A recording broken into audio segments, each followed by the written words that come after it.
This episode of TDS मैंने ज्ञानेश साहू के साथ बातें करी, जो कि मेरा एक कॉलेज फ्रेंड है। हमने डिस्कस किया स्टार्टअप्स के बारे में।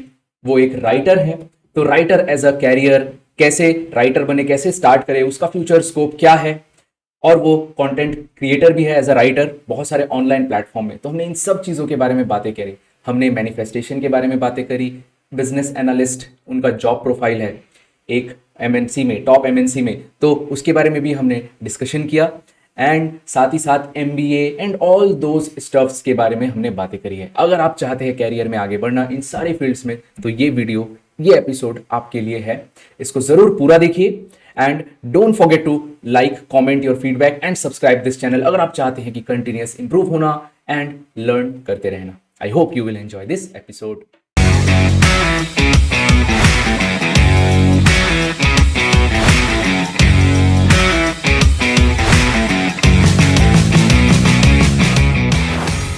हेलो ज्ञानेश, कैसे हो? हेलो दीप। मैं बहुत अच्छा हूँ। आप कैसे हैं? काफ़ी सालों बाद हम मिले। एकदम, हाँ, कम से कम कितने साल हो गए?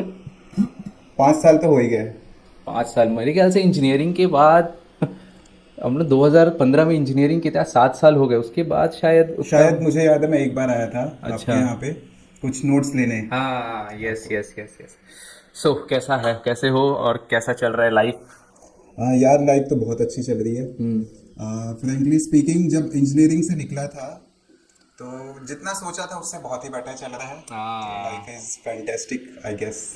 तो जब 2015 में अपने आप को देखते हो, जब पास आउट हुए इंजीनियरिंग, और यस। आज अपनी लाइफ को देखते हो, तो लगता था कि उस टाइम पे कि मैं इतना अचीव कर लूँगा? यार, सोचा तो काफ़ी कुछ था, but at that time I was sceptical. मतलब यार, ये होगा कि नहीं होगा, हाँ। कि ये पॉसिबल है कि नहीं है। एक होता है ना कि दिन में ही तारे देखना, वैसे वाला वो था मेरे साथ कि होगा, सच होगा कि नहीं होगा। बट नाउ आई फील कि आई शुड हैव ड्रीम्ड मोर। मुझे ज़्यादा कुछ सोच लेना चाहिए था कि ये अचीव करना था, सो दैट कि आज शायद उससे और ज़्यादा भी अचीव कर पाता। खैर, तो हमारा तो आज का जो टॉपिक है उसमें बहुत सारी चीज़ें हैं। पहले मैं बता दूं, ज्ञानेश, ये एक स्टार्टअप, ऑलरेडी कॉलेज में जो हर कोई पढ़ने के पीछे भागता था, ये स्टार्टअप के पीछे भाग रहे थे। उसके बाद आपने शायद इंजीनियरिंग के बाद एमबीए करी। जी जी। जी हाँ, उसके बाद फिर आप शायद कुकू एफएम के साथ काम भी कर रहे हैं, आपने एक हाँ बुक भी लिखा है। हाँ और जी। भी अगर मेरे से कुछ छूट रहा है तो बता दीजिए आपके अचीवमेंट्स। अ, देखिए, इंजीनियरिंग पे तो हम साथ में ही थे, हाँ, क्लासमेट थे। साथ में बैठे भी थे। एक साल साथ में एक ही बेंच पे बैठा भी था। हाँ। और उसके बाद थर्ड ईयर में था इंजीनियरिंग पे। Then I started startup called saddabazar.com। अच्छा। एंड उस टाइम पे मैंने क्या किया था, उस टाइम पे दीप, आप जानती हैं भिलाई पे उतना डिजिटलाइजेशन नहीं था, अपना इंटरनेट नहीं था। So I collected all the data of local vendors and उसको मैंने अपने वेबसाइट पे लिस्ट कर दिया। ओके। एंड लोग सर्च करते थे लिटरली कि कौन सी चीज़ें कहाँ पे मिलेंगी। उनको आइडिया होता था, अच्छा सेक्टर 10 पे कुछ अच्छा रेस्टोरेंट है, या यहाँ पे कुछ कुछ और अच्छी चीज़ें मिल सकती है। But unfortunately because of lack of funding, और मुझे भी आइडिया नहीं था to be very honest. So 1.5 से 2 साल वो चला एंड अराउंड 2015 में वो आके फिनिश हो गया। ओके। एंड फॉर्चुनेटली उस टाइम पे अपनी इंजीनियरिंग कंप्लीट हुई एंड मैंने कंप्लीट कर लिया, क्योंकि एक टाइम पे ऐसा था कि I was completely into my startup. Okay. And I thought कि यार, जैसे हर ड्रॉप आउट होते हैं वैसा करेंगे हम भी, ये जो मार्क जकरबर्ग है ऐसा कुछ कर लेंगे। बट रियलिटी कुछ और होती है। सो देन आई थॉट कि एमबीए किया जाए, बिकॉज गेट वगैरह मेरे लिए तो पॉसिबल नहीं लगा उस टाइम पे। Then in 2017 I went to national insurance academy. अच्छा। एंड इंश्योरेंस पढ़ना कुछ नया था मेरे लिए। एंड उस पर ये भी था कि काफ़ी बहुत चिल था वहाँ पे, टू बी वेरी ऑनेस्ट। ऐसा नहीं था कि आपको रोज़ क्लासेस जाने हैं, and it was residential campus. So वहाँ पे बहुत चिल आउट था। तो देन आई थॉट कि I should write a book about my okay. Startup. And उसका आइडिया मेरे पास पहले से था, बट वहाँ पे टाइम मिला मुझे।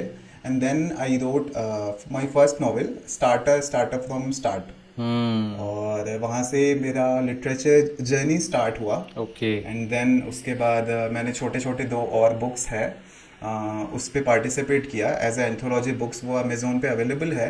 एंड उसके बाद अगेन एक फुल फ्लेज्ड बुक आई गुगली, तो ये जो है ये बेस्ट सेलर हो गई है अब। ओके। यस, तो उसके बाद ऑडियो प्लेटफॉर्म्स के लिए भी लिख रहा हूँ स्क्रिप्ट वगैरह, तो कुकू बस। एफएम। हाँ, कुक्कू एफएम के लिए ओके। तो चल रही है बस ऐसे। अच्छा, तो मैं स्टार्ट करूंगा आपका सड्डा बाजार से। Yes. तो आपको ख्याल कहाँ से आया, थॉट कहाँ से आया कि मेरे को ये स्टार्ट करना चाहिए, ऐसा क्यों आपको लगा?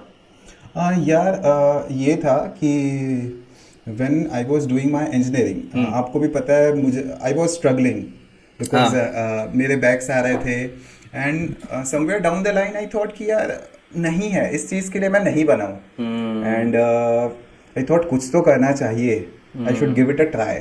सो आई स्टार्टेड थिंकिंग कि क्या किया जा सकता है, क्या किया जा सकता है। एंड उस टाइम पे बिजनेस करना टू बी ऑनेस्ट थोड़ा टफ था। एंड मिडिल क्लास फैमिली से आता हूँ, इंजीनियरिंग कर ही रहा था, तो अगर मैं उस टाइम पे घर वालों से बोलता कि मुझे 5 लाख दे दो मैं बिजनेस करूंगा, दे shouldn't have given me. So I thought कि यार सबसे कम पैसों में, और अभी क्या ट्रेंड चल रहा है, मैंने देखा वेबसाइट बनाना, वेबसाइट के थ्रू कुछ करना, it is comparatively not that expensive. तो फिर उसके बाद से मैंने सोचा, थोड़े दोस्तों से भी बात की, एक फ्रीलांस डेवलपर है उनसे बात की, उन्होंने बोला कि हाँ यार 20-25 हज़ार में we can give it a try, बना सकते हैं। उसके बाद काफ़ी चीज़ें हुई। मैंने फिर मुझे याद है कि मैं एक फॉर्म लेके डोर टू डोर जाता था। अपने जो वेंडर्स हो गए ना, तो कुछ तो वेंडर्स बहुत अच्छा रिस्पॉन्स देते थे, मतलब कोचिंग वाले हैं वो भी बहुत अच्छा रिस्पॉन्स देते थे, बिकॉज दे न्यू कि आगे चल के इंटरनेट का ज़माना है। बट ऐसे भी वेंडर्स होते थे, या फिर ऐसे भी बिजनेस वाले होते थे जो डायरेक्टली बोलते थे यार सेल्समैन हो गया तुम, भगा देते थे। तो ये सब एक्सपीरियंस हुआ, थोड़े रिजेक्शन हुए, चीज़ें हुई, बट इवेंचुअली मेरा वो जो बिजनेस आइडिया था, उस टाइम पे एक कॉन्टेस्ट चला था संदीप माहेश्वरी का, रेवोल्यूशन इंडिया का। सो उस पे वो टॉप 10 जो विनर्स थे उनको 10 लाख रुपीस फंड करने वाले थे ईच बिजनेस को। Okay okay. सो उस पे मेरा टॉप 50 में आया। सो उसके बाद ऑल्दो हमारा टॉप 10 में नहीं हो पाया, बट स्टिल आई फील कि वहाँ से मुझे लगा कि हाँ यार कुछ तो अच्छा किया है। तो इस तरह से स्टार्ट हुई मेरी जर्नी। ओके, तो आपने क्या क्या सीखा उस दौरान जब आप इसको एग्जीक्यूट कर रहे थे? बिकॉज सबसे ज़्यादा जो लोग एग्जीक्यूशन में लैग करते हैं, यस। लोग प्लान्स बना लेते हैं, थॉट प्रोसेस रखते हैं, लेकिन उसको एग्जीक्यूट नहीं करते। तो एग्जीक्यूशन में क्या क्या आपने सीखा? ओके, सो एग्जीक्यूशन में इम्पॉर्टेंट है कि you should plan about selling 100 और 1000 प्रोडक्ट्स और services in a month. But सबसे पहले आपको ये सोचना है कि आप अपना फर्स्ट कस्टमर, अननोन कस्टमर कहाँ से लाओगे, क्योंकि ये सबसे ज़्यादा इम्पॉर्टेंट है। आप हो सकता है कि आपके फ्रेंड्स हैं, फैमिली है, आप किसी भी बिजनेस में जाओ वो खरीद लेंगे कि यार इसने स्टार्ट किया है, बट वो जो फर्स्ट अननोन कस्टमर है it is very important. I remember एक शॉप वाला था सुपेला का, तो उसको मैंने किसी तरह से कन्विंस किया था कि हमारी वेबसाइट पे बहुत सारे क्लॉथ्स के शॉप है, and if you take that like golden badge, वो होता है ना कि जो जिसमें आप टॉप में दिखाई दोगे, फिर कहीं का भी सर्च हो भिलाई में सबसे पहले आपका रिकमेंडेशन जाएगा। तो जब मुझे वहाँ से मिला, वो भी उस डील को क्रैक करते करते मुझे 7 से 8 दिन लग गए थे। कभी वो कॉल नहीं उठा रहा है, कभी वो शादी पे गया है, और फाइनली जब वो पैसे आए मेरे पास तो लगा कि यार हाँ। और मुझे लगता है कि सभी को यही सोचना चाहिए कि फर्स्ट अननोन सेल्स कहाँ से आए, या फर्स्ट अननोन जो रिव्यू है वो कहाँ से आए। मीन्स मेनली सेल्स आपको सिखाया वहाँ पे, हाँ, एक kind of exactly. Sales pitch जो बोलते हैं। क्योंकि आजकल के जो स्टार्टअप्स हैं, वो मैंने देखा है कि जब भी वो स्टार्ट करते हैं, जब उनके पास कुछ ऐसा प्लेटफॉर्म नहीं रहता, तो वो पहले क्या करते हैं, अपना कस्टमर एक्विजिशन कॉस्ट जिसको हम बोलते हैं, उसको अलग से रखते हैं। अगर मान लो 100 रुपीज़ का प्रोडक्ट है, तो 100 रुपीज़ का प्रोडक्ट को बेचने के लिए शायद उसके 40 या 50 रुपए उसको एक्वायर कस्टमर को इस तक लाने के लिए ही उतना। जैसे क्रेड आज के डेट में एक कस्टमर को अपने प्लेटफॉर्म में लाने के लिए 70 रुपए ले रहे हैं। एग्जैक्टली। हाँ, तो वो चीज़ की हम बात कर रहे हैं। मतलब तो मैं ये बोलना चाह रहा हूँ कि जब उस समय, एक तो आपने ये सेल्स वाला, इसके अलावा और कुछ सीखा आपने? हाँ, मैंने डिजिटल मार्केटिंग सीख गया मैं काफ़ी, एंड ये जो है मेरी बुक्स के लिए बहुत फ़ायदेमंद हुआ। ओके। क्योंकि आज के डेट में आप पूछोगे किसी डिजिटल मार्केटिंग कंपनी से, सो नॉर्मली भी वो सिर्फ आपके पेज को मेंटेन करने का 10,000 15,000 लेंगे, and there will be no creativity, वो आपको ही देना पड़ेगा, बस वो टाइमली पोस्ट कर देंगे। सो उस टाइम पे मैंने ये समझ गया कि ये गूगल एडसेंस क्या होता है, अपने वेबसाइट पे एड्स कैसे लगाते हैं, कैसे वो कोडिंग पेस्ट करके हमारे वेबसाइट पे लगा सकते हैं, एंड इट इज़ ईजी। मतलब ऐसा लगता है कि कोडिंग वगैरह सुन के हम वो हो जाता है ना कि क्या यार कोडिंग है, कुछ वो कुछ नहीं होता। वहाँ से आप कोड कट करो, अपने वेबसाइट पे जाके पेस्ट कर दो, एंड वो काफ़ी चीज़ें जैसे गूगल कीवर्ड्स क्या चल रहे हैं, क्या ट्रेंड्स चल रहे हैं, अपने को क्या पोस्ट करना है और उससे क्या कन्वर्जन हो रहा है, तो मैं डिजिटली काफ़ी एक्टिव हो गया अब। ओके। हाँ, और उस पर हमने अपनी वेबसाइट पे एक और मॉडिफिकेशन किया था। जैसे मैंने बताया स्टार्टिंग में हम फॉर्म्स लेते थे, सो सबके पास फॉर्म्स दे रहे हैं, उसके पास मैनुअली जाके कलेक्ट कर रहे हैं, डेटा लिख रहे हैं, उस डेटा को एंटर कर रहे हैं। बट देन उसके बाद हमने क्या किया, जैसे हमारी वेबसाइट थोड़ी सी पॉपुलर हुई, हमने डाल दिया कि submit your website, submit your vendor data, या फिर सबमिट योर बिजनेस। तो अब क्या होने लगा, जो बिजनेसमैन अवेयर है वो खुद से ही अपने बिजनेस के सब डिटेल्स डालने लगे। ओके। तो वो हमारा कॉस्ट बच गया, एंड ऑटोमेटिकली हम छत्तीसगढ़ के बाहर से भी, ऑल्दो हमारा पूरा फोकस छत्तीसगढ़ पे था, बट फिर भी छत्तीसगढ़ के बाहर से भी लोग रजिस्टर करने लगे। ओके। तो उससे हमको ज़्यादा फायदा होने लगा। तो इस टाइप से छोटी छोटी चीज़ें, ज़्यादा मैं ये नहीं बोलूँगा कि लाइफ ट्रांसफॉर्म हो गया वहाँ से, बट हाँ, ये जो छोटे छोटे बेसिक लर्निंग्स है वो बहुत काम है। तो तो हर यूथ को ये सजेशन देना चाहिए या उनको करना चाहिए कि कुछ एक चीज़ों में इन्वॉल्व रहो in college, not only academics, या साथ में एक साइड बाय साइड हसल करते रहो जो कि आगे आपको काम आएगा। एग्जैक्टली। तो आपको स्टार्टअप जो आपने स्टार्ट किया वो आपको कौन से फील्ड में और कहाँ पे यूज़ आया?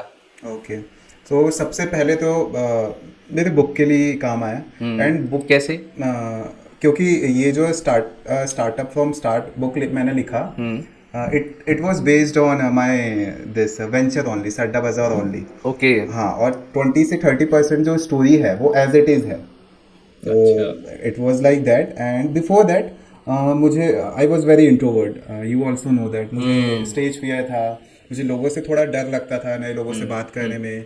सो व्हाइल डूइंग माय स्टार्टअप मुझे ये आइडिया आ गया कि लोगों से कैसे बात करते हैं, या अपोजिट जेंडर के जो लोग हैं उनसे कैसे इंटरेक्ट करते हैं, उनके साथ कैसे काम करते हैं।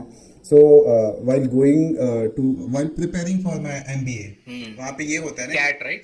Cat actually. CAT exam. So वहाँ पे ये होता है कि if you have just clear the examination, it is not enough. आपको फिर जीडी के लिए जाओ, पीआई के लिए जाओ, वेट राउंड पे जाओ। सो यहाँ पे वहाँ पे मुझे काफ़ी काम आया है, बिकॉज मैं लोगों से इंटरेक्ट करने लगा था ऑलरेडी 1 1.5 सालों से। सो ये मुझे बहुत काम आया। उसके बाद बुक, जब मैं वहाँ गया एमबीए कॉलेज पे गया, सो फिर वहाँ पे तो मैंने बताया बुक ही लिख दिया मैंने। सो मुझे बस ये था कि मैक्सिमम लोग ये सोचते हैं यार कि यार मैं स्टार्टअप करूँगा। जैसे मैंने जब स्टार्ट किया तो उसके बाद मेरे भी फ्रेंड्स थे, college friends, they started thinking about कि यार ये करेंगे ये करेंगे, एंड फाइनली वो ठंडे पड़ जाते थे। But what I would suggest कि आप, if you want to start something then just start it. ये मत देखो कि यार 1 लाख का बजट है, 2 लाख का बजट है, you can start from 10,000 also, right? Exactly. हाँ, सो आई वुड से कि मैंने लाइफ में मिनिमम रिस्क लिए जिसके रिवॉर्ड मुझे अच्छे मिले।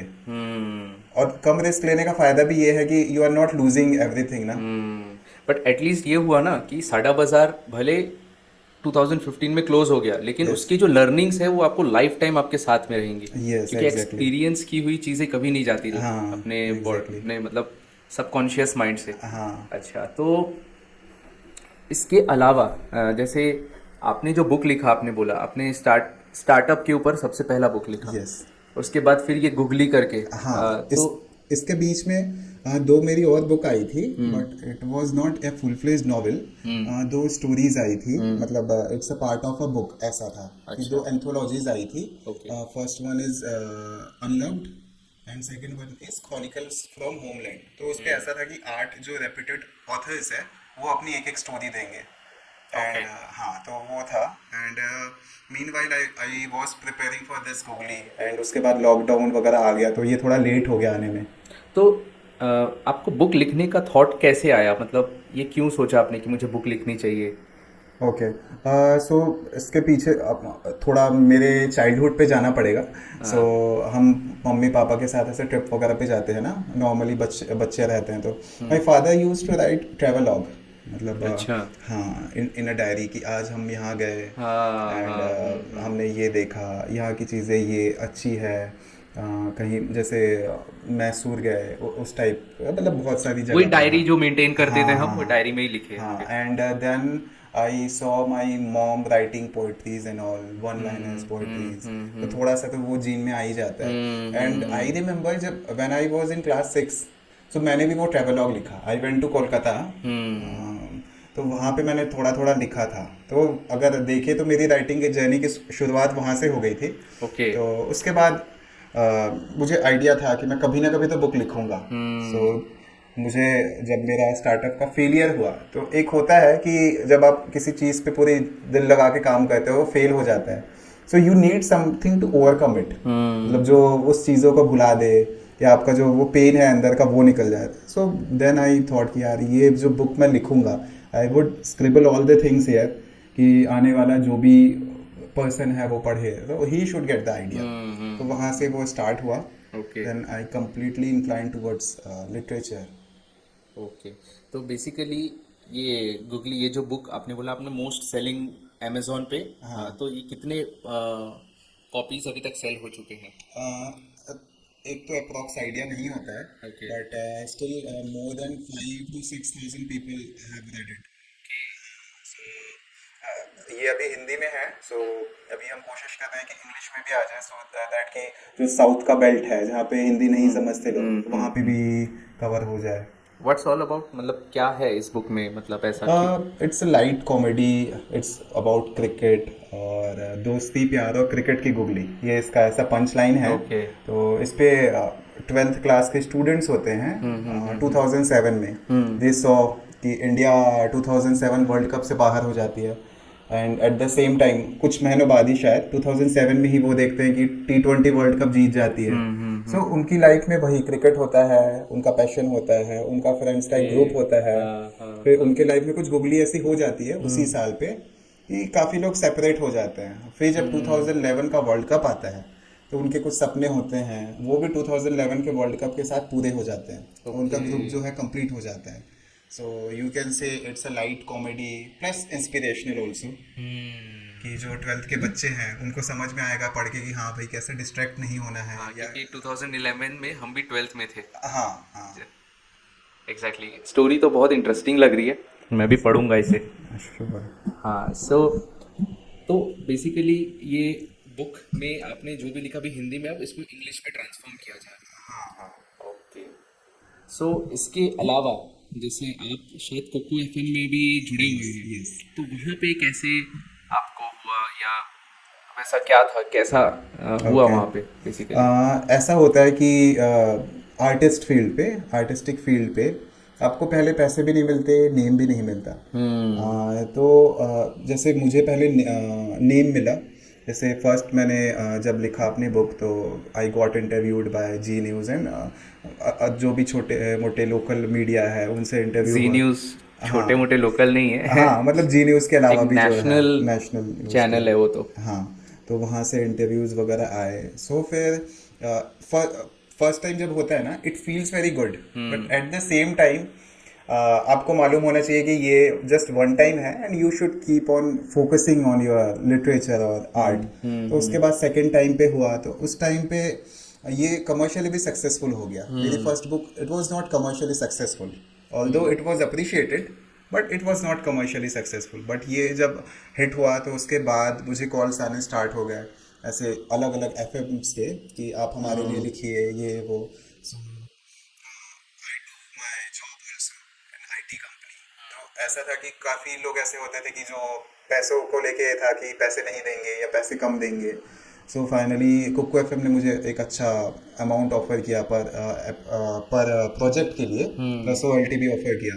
सो आई थॉट कि यार I should keep writing, and ये होता है कि ऑडियो फॉर्म में लिखना it's a bit difficult, it's a bit tricky you can say, क्योंकि आप जब बुक लिखते हैं तो you have the liberty, you can write anything, but यहाँ पे प्रोड्यूसर भी होता है, डायरेक्टर भी होता है, उनके पैसे भी लगे होते हैं। So but it's going good.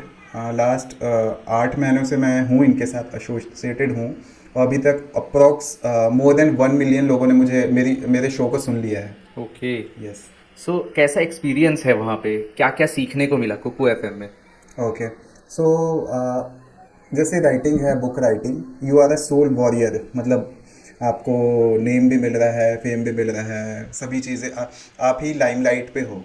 But जब आप जाते हो इस कमर्शियल राइटिंग पे, लाइक वेब सीरीज, ओटीटी या ऑडियो जो प्लेटफॉर्म्स होते हैं, you are not soul warrior, it's a team work. So again I got to know कि हाँ भाई, एक एडिटर भी है, एक साउंड इंजीनियर भी है, एक आरजे भी है साथ में लगा हुआ, एक प्रोड्यूसर भी है, and it's a team work. Cast and crew कम से कम 6-7 लोगों का होता है। और फिर अगर राइटिंग वाइज बात करूँ तो मुझे मालूम चला कि मतलब आपको ट्रेंड में ही रहना है, अभी जो ट्रेंड में चल रहा है वो लिखना है। और जैसे विजुअल इफेक्ट क्या होता है, ऑडियो विजुअल इफेक्ट क्या होता है जो एक ऑडियो प्लेटफॉर्म पे डाला जाता है, उसको कैसे लिखा जाता है। So I am learning gradually, and आगे चल के कोशिश रहेगी कि मेरी किसी ओटीटी प्लेटफॉर्म के लिए भी कुछ स्क्रिप्ट लिखूँ, या मूवीज़ वगैरह के लिए लिखूँ, इस टाइप से। तो आपने कुछ स्टोरी ऐसा लिखना शुरू कर दिया है कि? नहीं, अभी तो मैंने ऐसा कुछ शुरू नहीं किया है। And honestly I don't want to be like in do anything in a rush. I am reading screen plays, and जो स्क्रिप्ट्स होते हैं, नॉर्मल हमारे बॉलीवुड के स्क्रिप्ट्स होते हैं, वो कैसा लिखा जाता है। तो अब जब आप कमर्शियल राइटिंग में जाओगे तो उसकी भी एक अपॉर्चुनिटी कॉस्ट होती है। जैसे ये होता है कि आपका फेम जो है, पैसे बहुत आए हैं उस पर, लेकिन आपका फेम जो है वो एक स्टक हो जाता है, उस लेवल पे नहीं होता है। So I want to like maintain both my books writing also and that commercial writing also. Commercial writing in the sense जो आप वो कुकू एफएम के लिए जो आप कर रहे यस, कुक्कू एफएम के लिए या ओटीटी हैं, ओटीटी प्लेटफॉर्म्स पे जो प्लेटफॉर्म्स लिखते के हैं। लिए। यस। तो बेसिकली जो बचपन में क्लास 6 में आपने लिखना स्टार्ट किया था, उसके बाद से जो लिखने का सफ़र है वो एक आपको आर्टिस्ट बनाया, जो शुरू में उतना आपको सक्सेस नहीं दिया in terms of money, yes. लेकिन अभी आप उस पर बहुत ज़्यादा अच्छा कर रहे हैं।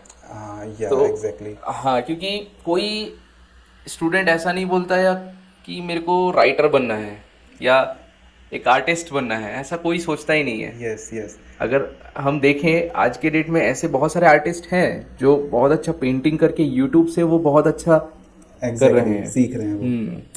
ये and what I would suggest to everyone, कि एक तो होता है कि आपके पास आर्ट है, एक छोटा सा पैशन है, so you should try to connect it commercially also. मतलब वो जब आपको लगेगा ना, जैसे कुक्कू एफएम के साथ में एसोसिएशन है, so they pay me, so there is a deadline, so I have to write it, मतलब उस डेडलाइन के अंदर मुझे लिखना ही है। तो उससे क्या होता है, आपका जो आर्ट है या जो क्राफ्ट है वो कभी भी ऐसा नहीं होगा कि आप कुछ नहीं कर रहे हो, या फिर एक फेज आता है सबकी लाइफ में, जैसे जब मैं जॉब कर रहा हूँ, अब मुझे सिर्फ बुक लिखना होता है तो मैं 1 महीने का ब्रेक ले लूँ या कुछ करूँ, but I am commercially associated with Kuku FM also, so I have to write it. So in that way मैं, मेरा जो आर्ट है वो मेरे से कभी दूर नहीं जाएगा।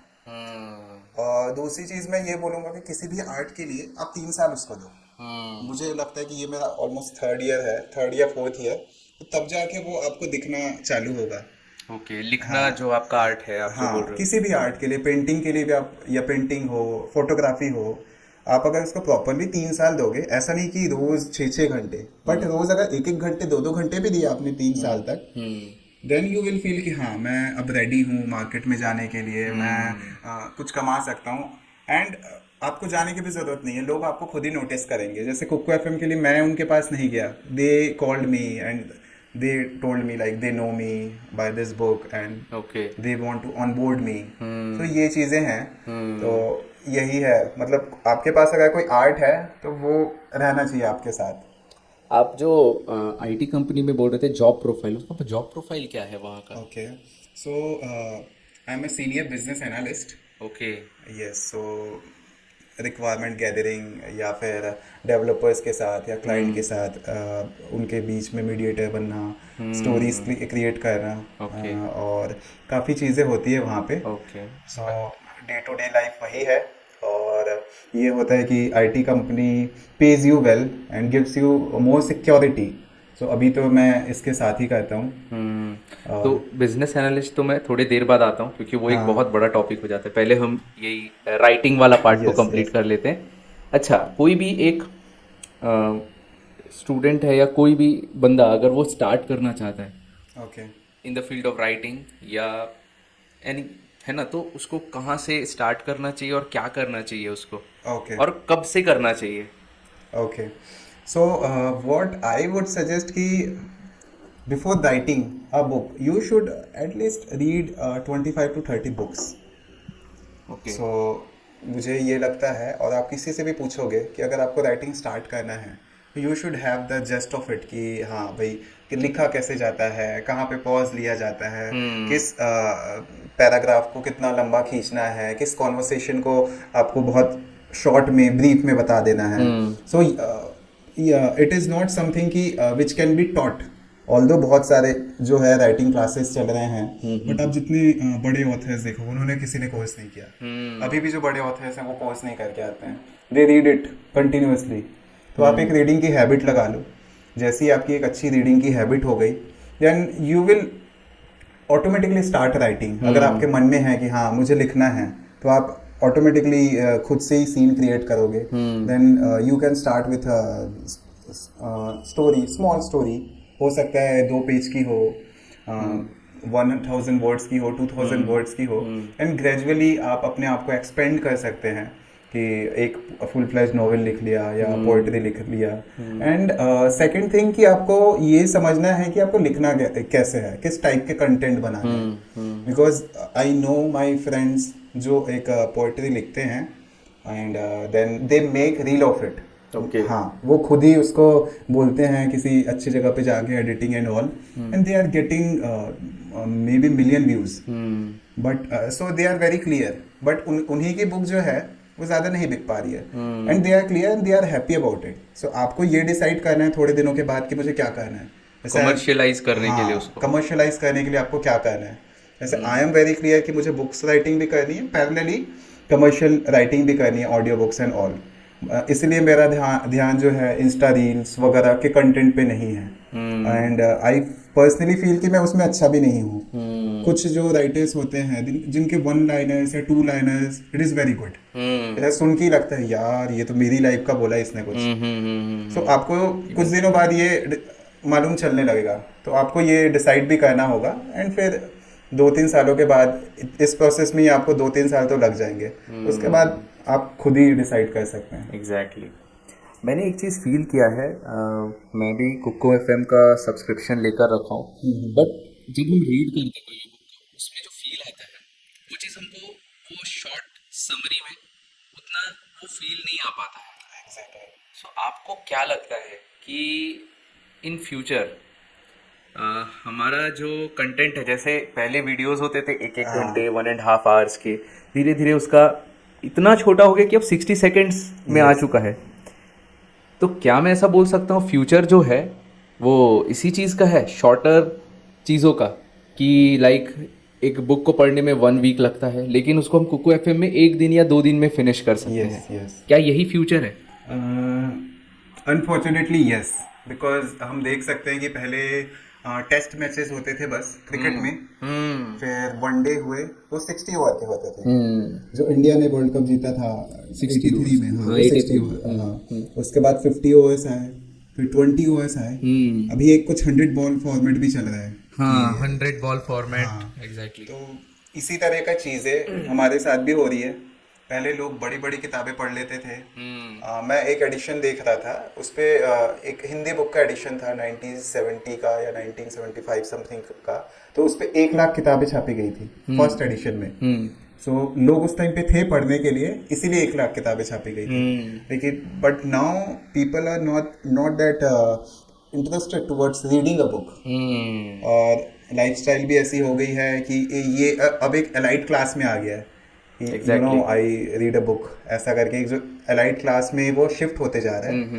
बट ये है कि बुक रीडिंग पूरी तरह से तो कभी ख़त्म नहीं होगा, बट हाँ जो है ये जो कंटेंट है वो थोड़ा सा OTT पे जा रहा है, ऑडियो पे आ रहा है, and I take it positively also, because as a writer I am getting work from audio books also, means audio platform also, so it's good for writers like me, क्योंकि book writing से कहीं ज़्यादा पैसे इन audio books पे मिल जा रहे हैं। तो मुझे लगता है कि समय के साथ आपको अडॉप्ट होना पड़ेगा। एग्जैक्टली। सो मतलब मेरे हिसाब से ये जो कंजम्पशन है डिजिटल चीज़ों का, वो धीरे धीरे बढ़ता जाएगा इन द नियर फ्यूचर। तो जो भी राइटर है इन फ्यूचर जो बुक लिखना चाहता है, तो वो सिर्फ बुक लिखने पे ही ना स्टिक रहे, वो अपने आप को थोड़ा और वर्सेटाइल करे कि मैं यहाँ पे भी चीज़ें लिख सकता हूँ, लाइक यहाँ आप जहाँ पे कर रहे हैं। और लोग ब्लॉग वगैरह भी लिखते हैं जिनको लिखना पसंद है, है ना, वहाँ से भी लोग अर्न कर रहे हैं आजकल बहुत ज़्यादा। एग्जैक्टली। लोग ट्रेवलॉग भी लिखते हैं, and writing a travelogue is very easy because whatever you are experiencing, you just need to put it on words। आप कहीं पे गए, जैसे मनाली पे गए, तो आपने डे 1 लिख देना है कि मैं यहाँ पे आज हिडिंबा माता के मंदिर गया, फिर पैराग्लाइडिंग किया, ये सब चीज़ें किया, आपके मन में जो भी आ रहा है। एंड ऐसा नहीं है कि लोग नहीं पढ़ रहे हैं, लोग ब्लॉग्स पढ़ रहे हैं आज भी। और आप देखोगे, हम भी कहीं जाना होता है तो एक बार जरूर गूगल पे सर्च करते हैं ना कि कैसा होता है, तो उस पे ब्लॉग्स आ ही जाते हैं, हम पढ़ते हैं। बट मैं क्या करता हूँ, मैं जैसे कहीं घूमने जा रहा हूँ तो मैं वीलॉग्स देखता हूँ, वीडियो लॉग्स, क्योंकि कितने अवेलेबल है ये तो आप खुद ही जानते हो यूट्यूब पे। मैं वीलॉग्स देख के फिर जाता हूँ, मतलब ऐसा वो मेरे को पर्सनली अच्छा लगता है। अब सबका अपना अपना होता है कि हम ये, हाँ।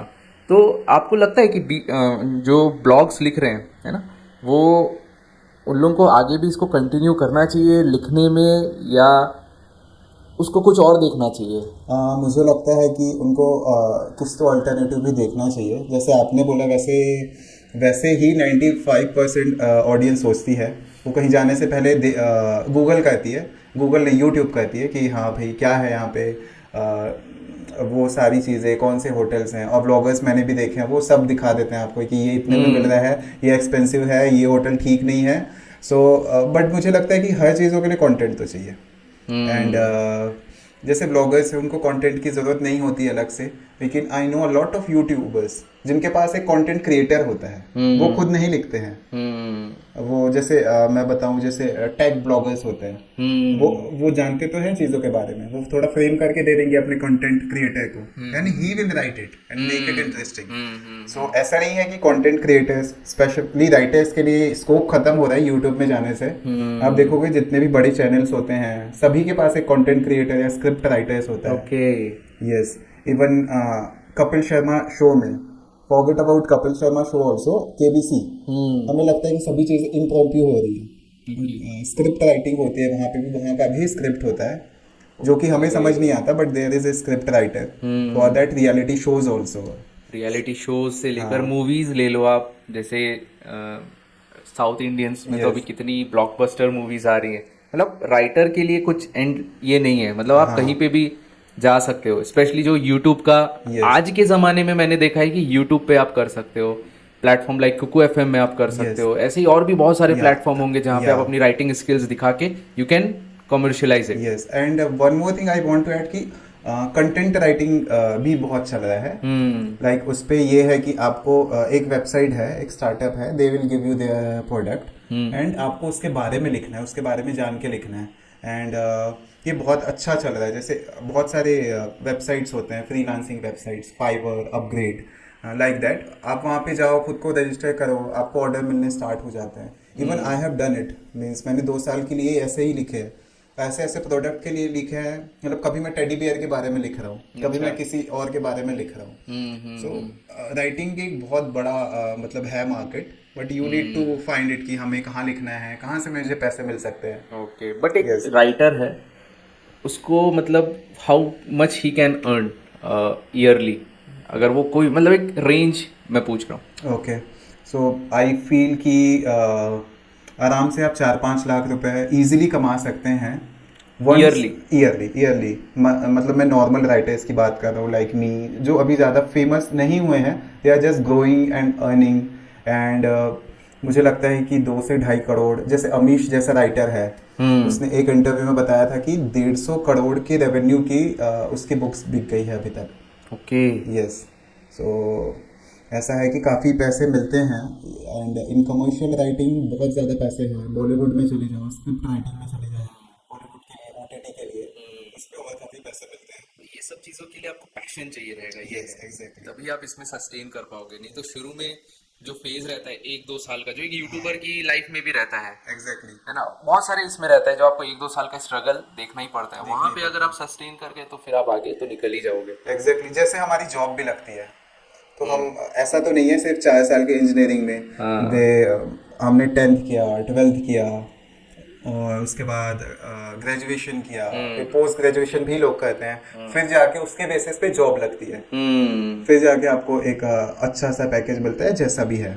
तो जब हम वहाँ पे 20-22 साल दे सकते हैं, तो अपने पैशन के लिए आई थिंक पार्ट टाइम ही सही 3 साल तो दे ही सकते हैं, मुझे ऐसा लगता है। तो फ्यूचर में आपने क्या सोचा है, आप जॉब या स्टार्टअप का, और कुछ आपने प्लान करके रखा है? यार स्टार्टअप तो frankly speaking it takes a lot of effort, and मुझे लगता है कि शायद मैं स्टार्टअप ना करूं, बट अगर स्टार्टअप भी करा तो वो लिटरेचर से ही रिलेटेड रहेगा। मे बी यूट्यूब पे कोई चैनल बना जिस पे मैं कंटेंट राइटिंग कर रहा हूँ, मैंने एक छोटी सी टीम बना ली जिस पे कुछ ऐसा हो रहा है, हम कुछ क्रिएटिव चीज़ें बना रहे हैं, कुछ इन्फॉर्मेशन बना रहे हैं, इस टाइप से चीज़ें कर रहे हैं। एंड मैंने यही सोचा है, मैंने हमेशा लाइफ में कैलकुलेटिव रिस्क लिया है, ऐसा नहीं कि ये छोड़ के डू और डाई सिचुएशन पे मैं नहीं रहना चाहता, क्योंकि हम मिडिल क्लास फैमिली से आते हैं, तो वो लगता है कि फैमिली भी पीछे है, तो फाइनेंशियली ऐसा मैं रिस्क नहीं लेना चाहता।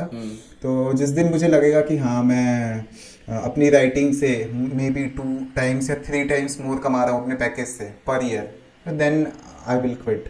Otherwise, and personally I feel कि आप दिन भर भी नहीं लिख सकते, या मीन्स आप कितना लिखोगे, 1 घंटे या 2 घंटे लिखोगे। एग्जैक्टली। तो आपका जो जॉब प्रोफाइल है बिजनेस एनालिस्ट का, वहाँ पे आपका जो रोल है, मतलब do you enjoy that work? Yeah, it is monotonous, but it is not something like that कि जैसे challenging. it's yeah, it is also challenging, but ऐसा नहीं है कि जैसे गवर्नमेंट एम्प्लॉयज होते हैं ना यार, वो पक जाते हैं कि यार वही जाओ वही लोग आ रहे हैं, वैसा नहीं है। एंड आई पर्सनली फील कि मेरी इंग्लिश भी काफ़ी इम्प्रूव हो गई, बिकॉज क्लाइंट से, यूएस क्लाइंट से बात करनी पड़ती है, तो ये एक चीज़ अच्छी होती है, और आपको ट्रेंड्स वगैरह क्या चल रहे हैं ये सब चीज़ों का आइडिया होता है। बट ये है कि राइटिंग जितना तो इन्जॉय नहीं करता, बट आई फील कि हाँ यार, if IT company is giving me a good package, then I should repay it by my work. और तो मुझे लगता है कि हाँ मैं उतना तो कर रहा हूँ, एंड बस वही है। तो बिजनेस एनालिस्ट क्या होता है ये, मतलब बेसिकली ओके जिनको नहीं पता थोड़ा उनके। Okay.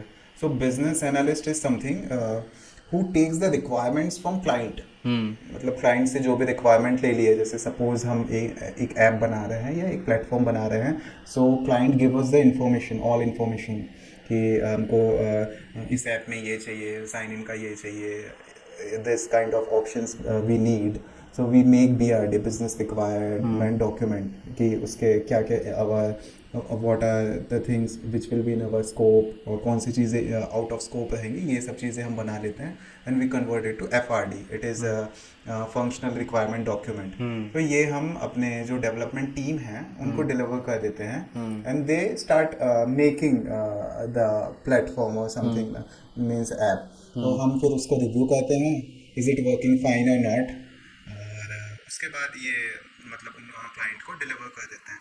आई डोंट नो दीप, आपने सुना होगा कि नहीं, waterfall and agile methodology.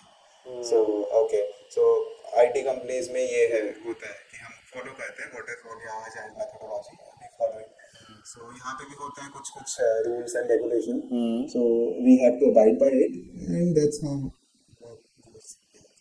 Okay okay okay. So basically business analyst वो क्लाइंट्स का रिक्वायरमेंट लेता है, Yes. एंड देन उसको आप जो भी डेवलपर है वो कंप्लीट करके then you just review it, Yes, inspection kind of thing. So कितना ज़्यादा वर्क वो रहता है, मतलब वर्क लाइफ बैलेंस हो जाता है इतना दोनों काम हाँ करने हो में? जाता है, बिकॉज आईटी कंपनी की सबसे अच्छी बात यह है कि you have 2 offs in a week, Saturday and Sunday.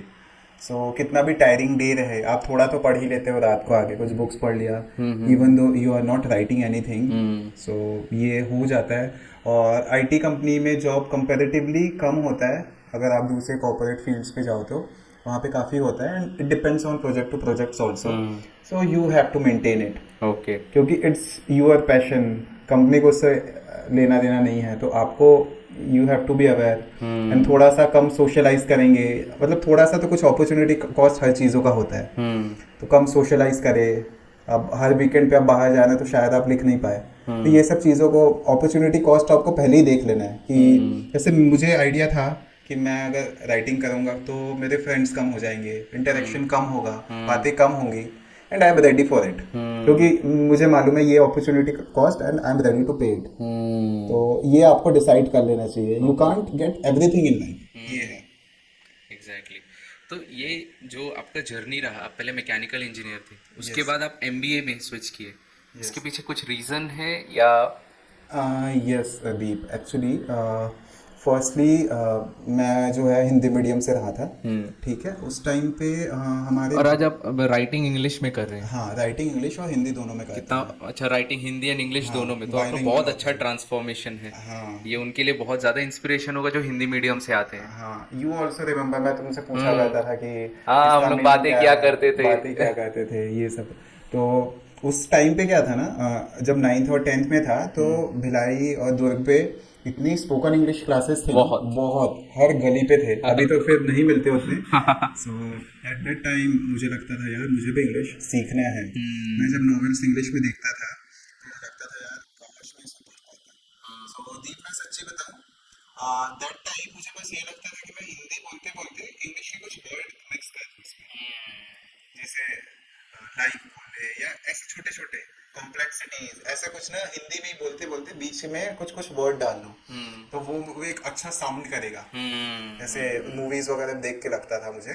But फिर इधर पे मैंने इंजीनियरिंग की, इंजीनियरिंग पे मैकेनिकल ब्रांच लिया, तो उस पे मुझे मेरे एक नाना जी हैं, साहू सर, उनको तो ऑलमोस्ट सभी जानते हैं, तो उनका इन्फ्लुएंस रहा कि मैकेनिकल ले ले, और जो मुझे सीएस लेना था क्योंकि थोड़ा कोडिंग में भी था इंटरेस्ट, तो फिर वहाँ से मैंने थोड़ी बताया, जब सड्डा बाजार के टाइम कोडिंग वगैरह भी थोड़ा सीखा, C++ बेसिक मैंने सीखा था, ऑल्दो वो यूज़ नहीं हुआ, किसी और ने डेवलप किया वेबसाइट।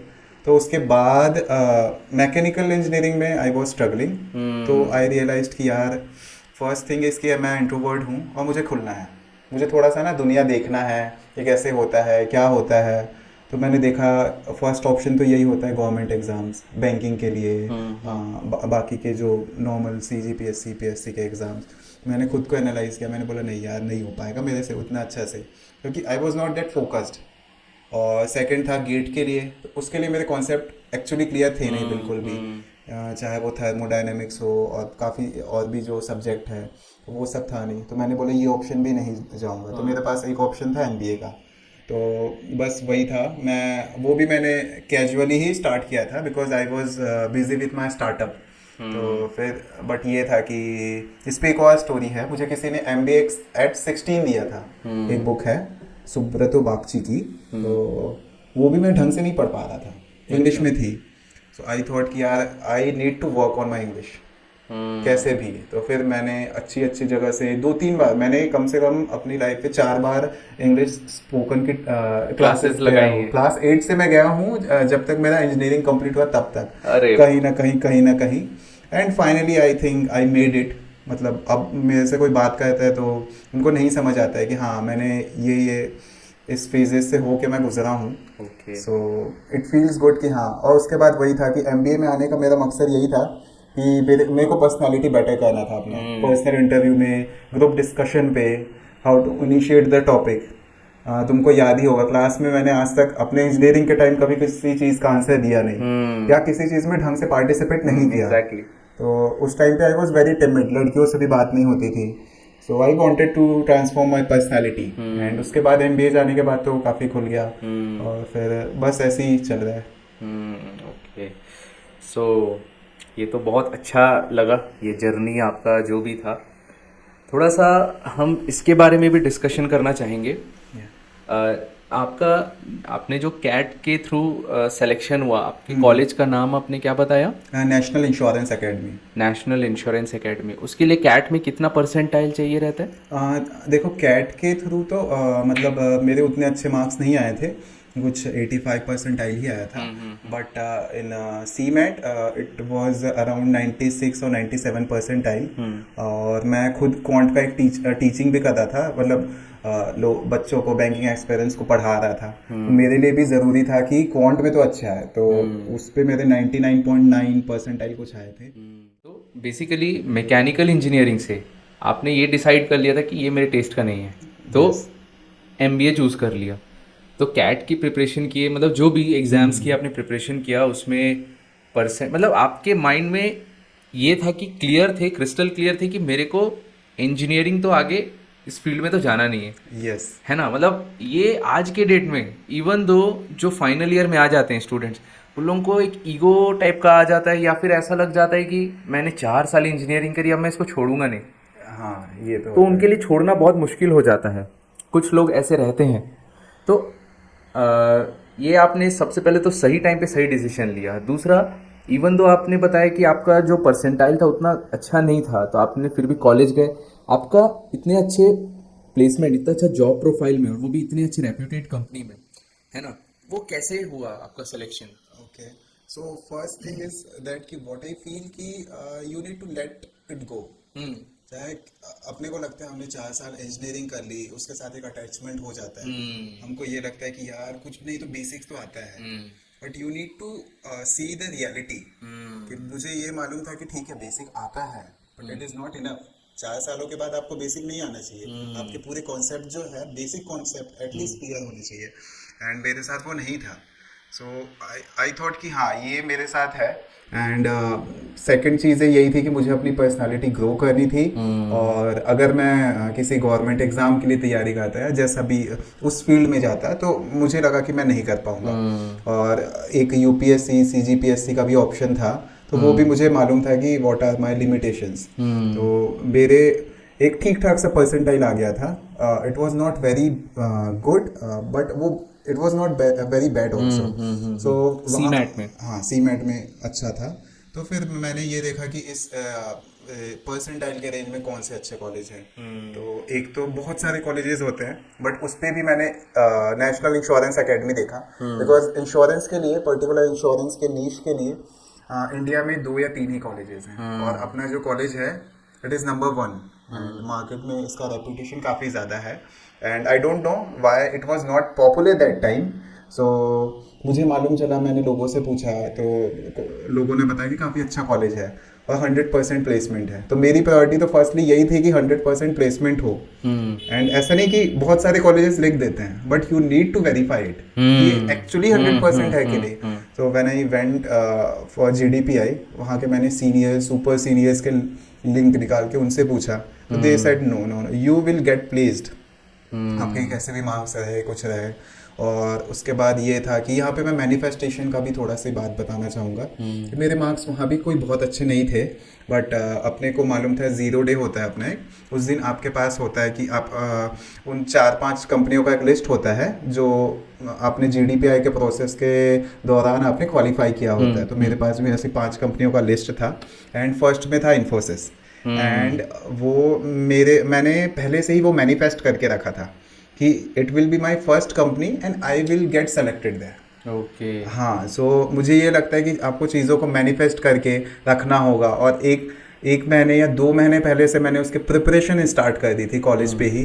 जब भी खाली टाइम होता है मैं सिनारियो सोचता कि I am not I don't have job experience, तो वो क्या क्या पूछ सकता है इंटरव्यू में। तो मैं अपनी हॉबीज़ को कैसे मुझे फ्रेम करना है, अपनी बुक राइटिंग को कैसे फ्रेम करना है, एंड बाकी चीज़ों को कैसे फ्रेम करना है, एंड अपनी जो वीकनेसेस हैं उसको कैसे फ्रेम करना है। सबसे इम्पोर्टेंट ये होता है, आप अपने स्ट्रेंथ को तो कैसे भी बता सकते हो, बट आप अपने वीकनेस को कैसे रिप्रेजेंट कर रहे हो, इट इज़ वेरी इंपॉर्टेंट। तो वो सब चीज़ें किया मैंने, एंड उसके बाद तो एक एक्सपीरियंस हो गया। तो अब इंटरव्यूज देते टाइम भी नर्वसनेस नहीं लगता है, अब तो जॉब एक्सपीरियंस भी आ गया।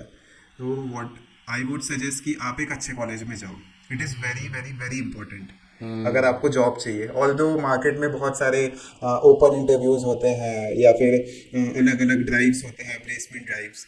सो ये ऑप्शन तो है सेकेंडरी ऑप्शन, बट अगर आप अच्छे कॉलेज में या तो ग्रेजुएशन के टाइम या पोस्ट ग्रेजुएशन के टाइम चले गए जहाँ पे 100% प्लेसमेंट है, तो आपका लाइफ जो है एक फाइनेंशियल सिक्योरिटी तो हो जाता है। एंड सच बोलूँ तो फाइनेंशियल सिक्योरिटी की वजह से ही मेरी राइटिंग इतनी अच्छी हो पाई, क्योंकि मुझे ये नहीं था कि यार राइटिंग से पैसे कमाते हैं। स्टार्टिंग में मैं बस अपनी हॉबी को बस कहीं ना कहीं पे मेंटेन रखना था, सर्वाइव करना था कि हाँ मुझे बस ये लिखते रहना है। और अब जब ऐसा है कि एक पैकेज भी काफ़ी रिस्पेक्टेबल है अगर छत्तीसगढ़ के हिसाब से देखें तो, और राइटिंग से भी काफ़ी पैसे आ रहे हैं। सो यही है कि आपको कैलकुलेटिव रिस्क लेते हुए दोनों को ही चीज़ों को मेंटेन करना पड़ता है। सो ये तो बहुत अच्छी बात है कि आपका प्लेसमेंट हो गया। और आपने ये बताइए, जो आपने अभी मैनिफेस्टेशन का बात बताया, Yes. वो मैनिफेस्टेशन के बारे में थोड़ा सा बताइए, है ना? बहुत Okay. सारे व्यूअर्स जानना Okay. चाहेंगे। Okay. और वो आपने किया कैसे, थोड़ा सा उसके बारे में जस्ट Okay. टच अपॉन कर ओके, दीजिए। सो जब भी हम अपने गोल्स बनाते हैं, अपने ड्रीम्स बनाते हैं, we keep it to our head only, मतलब दिमाग पे ही रख लेते हैं और उसके बाद भूल भी जाते हैं। बट व्हाट आई डू कि मेरे जो गोल्स हैं, जो ईयर एंड के प्लानिंग्स हैं, I write it in my notebook और diary and I manifest it. जैसे मैं अपनी जॉब का बताऊं, सो आई वाज मैनिफेस्टिंग कि I am giving the interview, I am very confident eight that time, I am giving all the answers confidently. ये सब चीज़ें मैं रोज मैनिफेस्ट करता हूँ। सो आई बिलीव विजुअलाइज करना, हाँ विजुअलाइज कर रहे थे, ये Yes. आपने कहीं से पढ़ा है कोई? जी, ये सब तो ये है कि एक द सीक्रेट वीडियोस देखा ही होगा। हाँ। फिर संदीप माहेश्वरी ने भी बताया इसके बारे में, काफ़ी देखा था मैंने। एंड आई फील कि manifestation works it works, but you means आपको एक पॉजिटिव वे में उसको करना होगा। इफ़ यू राइट कि मैं अमेरिका का प्रेसिडेंट बन जाऊंगा, so it is not practically possible. So आपको अपने लिमिट को जानते हुए ये कहते हुए आपको करना पड़ेगा। एग्जैक्टली। अच्छा, तो एक बात बताइए, उसका जो जॉब इंटरव्यू का जो जीडी एंड पीआई था, उसमें सबसे ज़्यादा काम क्या आया? 4 years ऑफ इंजीनियरिंग, कैट की प्रिपरेशन, या सड्डा बाजार का एक्सपीरियंस? आई वुड से सबसे ज़्यादा वहाँ पे काम आता है presence of mind. Presence of mind, क्योंकि आपको they are judging you in just 40 या 45 मिनट्स। आप सब कुछ नहीं बता सकते, so you need to take care of all the things with your presence of mind. अगर आपको कुछ नहीं आ रहा है, और ये प्रेजेंस ऑफ माइंड आपने कहाँ से सीखा? Just you have to practice. जैसे मैं बता सकता हूँ, लोग बोलते हैं कि प्रेजेंस ऑफ माइंड ऐसे ही आ जाता है, बट आपको प्रेजेंस ऑफ माइंड का भी प्रैक्टिस करना पड़ेगा। अब जैसे यूट्यूब में देखोगे, मैंने कितने ही इंटरव्यूज देखे, यूट्यूब में मॉक इंटरव्यूज होते हैं, जो हमें लगता है ना कि ये बिल्कुल क्या बोलते हैं, एकदम से आ रहा है, वो नहीं आता है। हम जैसे आज के टाइम पे ये सूर्य कुमार यादव है, वो हम बोलते हैं प्रेजेंस ऑफ माइंड से कहीं भी बॉल मार देता है, but he has worked on it, कि उसको वो प्रेजेंस ऑफ माइंड इतना प्रैक्टिस के कारण ही आया। मुझे लगता है कि हाँ, ये प्रेजेंस ऑफ माइंड जो है वो मैंने over the period of time develop किया है। अगर मुझसे आज से 10 साल पहले इसी इंटरव्यू या कैसा भी होता, तो शायद I won't be able to answer that frequently. So ये है कि आपको हर चीज़ है ना प्रैक्टिस के थ्रू ही हो सकता है। ओके, मैंने ये सवाल इसीलिए पूछा ताकि जो इन फ्यूचर में प्रिपरेशन कर रहा हो, जो 4 साल की इंजीनियरिंग कर रहा है, वो किस फील्ड में जाए या कहाँ पे स्टार्ट करे। जैसे मैंने बहुत सारे लोगों से सुना है, उनका जो स्टार्टअप जर्नी था वो ज़्यादा हेल्प किया उनको एमबीए के जॉब इंटरव्यू में। हाँ, ये मैंने सुना है, वो तो होता ही है ना। बट तो मैंने देखा इंटरव्यूअर क्वेश्चंस भी पूछते हैं, अगर आपने ऐसा कुछ किया भी है तो। हाँ, जैसे मैं एक ट्रिक बता रहा हूँ कि इंटरव्यू क्रैक करने का, you need to answer what you know. So at that time I knew मेरे पास क्या है, मेरे पास बुक का कंटेंट है बताने के लिए, मेरे पास स्टार्टअप का कंटेंट है। ये जो है ये बाकी लोगों के पास नहीं है, मेरे जो बाकी इंटरव्यू देने वाले जो फ्रेंड्स हैं उनके पास नहीं है। सो कहीं से भी वो कुछ क्वेश्चन करे, सो आपको घुमा फिरा के वो स्टार्टअप पे ला दो या तो अपने बुक पे ला दो। व्हाट इज योर यूएसपी, आपको ये जानना है, तो मेरी यूएसपी ये थी, तो आप उसको वहीं पे घुमा के ला दो। क्वेश्चन तो वो अपने अकॉर्डिंग करेंगे, बट आप उसको कैसे आंसर कर रहे हो, आप उसको फ्रंट फुट पे खेल रहे हो कि बैक फुट पे, ये आप डिसाइड करोगे। क्योंकि हर इंटरव्यू में जब आप सवाल का आंसर देते हो, जो लास्ट सेंटेंस या लास्ट वर्ड जो हाँ, रहा वो मेरे exactly. ख्याल से आपका या तो बुक का रहा होगा या फिर हाँ, ताकि उसी से सवाल स्टार्ट हुआ होगा, उसी से exactly. क्वेश्चन स्टार्ट हुआ, क्योंकि मैंने भी ऐसे ये ट्रिक को अप्लाई किया है बहुत सारे हाँ, हाँ, इंटरव्यूज में। और जो प्रेजेंस ऑफ माइंड के बारे में आपने बात करी, उसको आपने बाय द टाइम प्रैक्टिस करके डेवलप किया, तो कुछ स्टार्टिंग में कुछ ऐसा प्रैक्टिस किया या कुछ इनिशिएट करने में आपने क्या यस। चीज़ का हेल्प लिया? जैसे एक छोटा सा एग्जांपल दे रहा हूँ कि आपने जैसे मुझे इंटरव्यू में कोई क्वेश्चन किया, eight that time I am blank, मुझे कुछ भी आइडिया नहीं है, but you need time, 5 to 10 seconds. So you can take a pause for 2-3 seconds, then smile and then say, it is a very interesting question. And ये यहाँ पे आपने 10 या 12 सेकंड का टाइम इतने बोलने तक बाय कर लिया है, और meanwhile you are thinking अब मैं क्या स्टार्ट करूँ, एंड फिर वहाँ पे आप कुछ स्टोरी डाल दो, एक कुछ कर दो, you are just buying time कि हाँ 20-25 सेकंड हो गए, एंड उतने टाइम तक ऑब्वियसली कुछ ना कुछ तो आ ही जाएगा, मे बी वो गलत रहे या सही रहे, यू वॉन्ट बी ब्लैंक।